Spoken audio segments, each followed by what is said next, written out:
El Merval cayó fuertemente en la semana. El dólar MEP se emparejó justamente con lo que era la cotización blue alrededor de la zona 203, 205 pesos.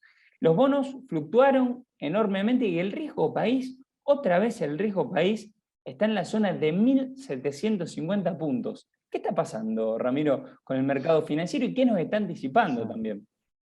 Argentina no crece hace una década, ¿no? Tomemos en cuenta esto. Argentina no crece hace una década, no genera empleos hace una década, no crea nuevas empresas hace una década. Es decir, en ese contexto, esto es mucho más que la pandemia. La pandemia se metió en esto, la economía cayó un 10% el año pasado, y este año rebotó un 9% y nos dejó con el estancamiento que vivimos hace una década entera. El empleo, si querés, también cayó, colapsó con la recesión.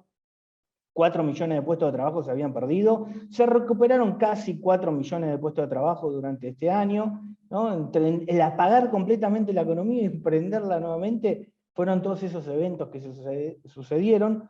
Pero bueno, ahora la realidad, una vez pasada la pandemia, ojalá que sea así, que ya termine la pandemia, la realidad es que nos encontramos con la economía estancada de siempre, con el déficit fiscal que ya no sabemos cómo financiarlo. Cristina, que lo financiaba principalmente robando lo que fueron, estatizando las AFJP, que tranquilamente se puede decir como un robo a los ahorros privados, robando lo que fueron las reservas del Banco Central, le dio un pagadiós. Estamos hablando de que los bonos que le sacó reservas por 50.000 millones de dólares, y le dio los bonos en magnitud.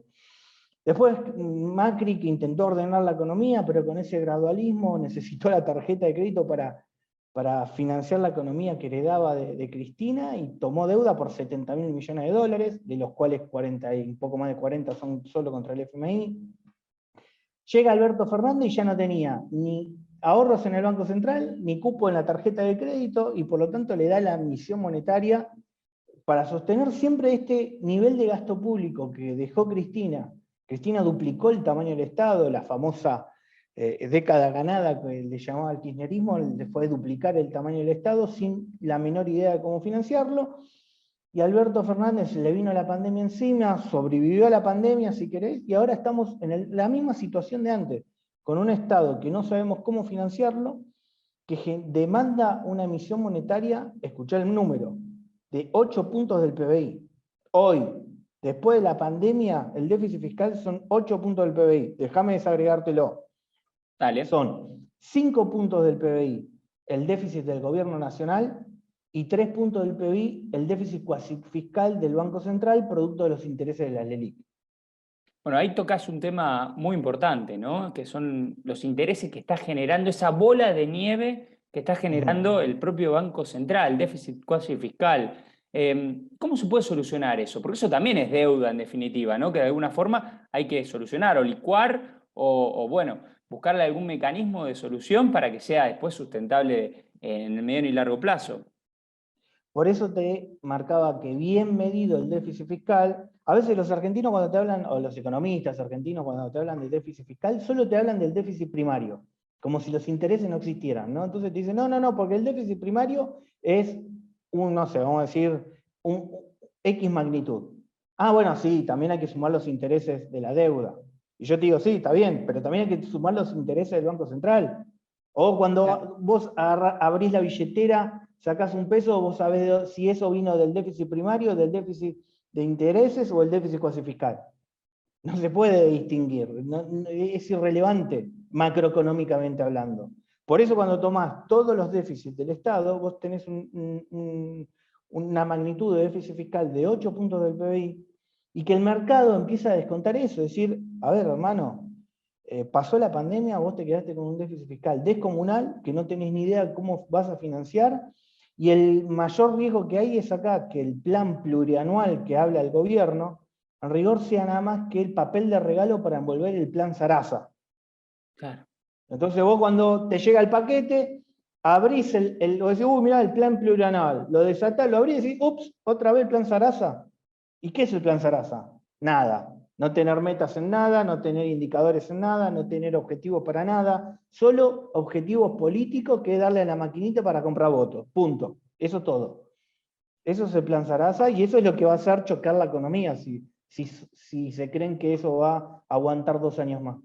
Bueno, justamente, ¿qué debería contener, a tu entender, este plan plurianual para no chocar la economía, para no ser un plan aguantar al 2023, sino realmente Claro, para poder recuperar el crecimiento económico en un país con alta inflación, pobreza, bueno, gasto público, como dijimos, desorbitado y además ineficiente, porque no tenemos problemas de inseguridad, problemas sanitarios, problemas de infraestructura, o sea, prácticamente en ninguno de los puntos en las aristas el Estado es eficiente gastando, ¿no? Mira, para resumir es muy simple. Lo que hay que hacer es tirar a la basura los últimos 20 años de historia. Todo lo que hizo el gobierno en los últimos 20 años, el Estado nacional, la duplicación del tamaño del Estado, el control de la economía, control de precios, control de importaciones, control de absolutamente todo lo que se te ocurra, todo eso no sirve para nada. Eso es lo que alejó a la Argentina del mundo. Quizás ese era su objetivo, ojo, porque justamente el populismo solo sobrevive en una economía cerrada. En una economía cerrada pone sus propias reglas y en consecuencia maneja la economía y los negocios como a criterio del burócrata de turno. En una economía abierta vos necesitas las reglas del mundo. Vos, para poder hablar con el mundo necesitas las reglas del mundo. Bueno, lo que hizo Argentina es desconectarse comercial, financieramente, absolutamente desconectar a la Argentina del mundo, y por eso terminamos siendo una burbuja con controles de precios, con controles cambiarios, con controles de todo tipo en la economía, donde le sacan libertades económicas al individuo, libertades incluso individuales, y bueno, y lo termina atando de pies y manos porque todos los negocios tienen que terminar en el manejo del Estado. Acá es una forma de entender al Estado en los países desarrollados, el Estado se entiende como quien tiene que ser el garante de las libertades económicas e individuales de los individuos. Y en los países emergentes el Estado se entiende de manera paternalista. Uno cumple 18 años, hasta los 18 años te cuidó tu mamá y después de los 18 años te tiene que cuidar tu Estado ahora, ¿no? Entonces pasás de la tutela de uno a la tutela de otro, y no es así. La realidad es que cuando cumplís 18 años en los países desarrollados ya sos independiente y no necesitas la tutela de nadie. Bueno, acá el Estado se entiende como que te tiene que venir con cucharones de gasto público a la boca porque vos sos ineficiente como para poder solventarte ¿no? de manera independiente. Obviamente, eso es el propio Estado el que con tantos controles te rompe las piernas para que no puedas caminar y después te regala las muletas y te pide que lo votes. Ahora, Ramiro, hablaste antes del gasto público que se duplicó durante el periodo kirchnerista en los últimos años. La gran pregunta es, ¿hay que solucionar el problema del déficit fiscal? No se puede seguir financiando con emisión monetaria indefinidamente. ¿Hay margen para subir impuestos o necesariamente tiene que ser reasignando, reajustando el gasto del Estado? Mira, tenés que entender el modelo. ¿Y por qué tenés que entender el modelo? ¿Por qué voy a este punto? Porque si vos decís, en este modelo hago un ajuste, a ver, con todos los controles, jamás va a crecer el sector privado. Entonces, si vos haces un ajuste, la economía se va a achicar. Entonces, el objetivo no es, a ver, para bajar el gasto público, no hay que centrarse en el gasto público, hay que liberar el sector privado. Claro. El punto no es menor, porque el gasto público empieza a crecer porque como le atan las manos al sector privado, empiezan con gasto público a intentar sostener el nivel de actividad y termina volando la economía en gasto público. Entonces, acá es, si vos achicás el Estado, pero le dejás las manos atadas al sector privado, esto va a recesión y colapso directo. Entonces lo que vos tenés que hacer es abrir la economía, sacarle todos los controles cambiarios, financieros, de importaciones, absolutamente todos los controles, dejar a los adultos que decidan por sus propias decisiones, que tengan tanto los beneficios como los costos de todas las decisiones que tomen, pero que si vos querés en este momento a poner una empresa importadora de un producto y traerlos a la Argentina, no por eso que a vos en este momento no te dejan porque no porque el Estado cuida a la industria nacional, porque cuida el kiosco de alguien que por lo tanto a vos no te dejan jugar. Ese es el punto. Acá La farsa que hay en Argentina usualmente es que supuestamente el Estado está cuidando la industria nacional y está cuidando una mansalva de kioscos que son todo lo que después financian la política para que le cuiden el negocio.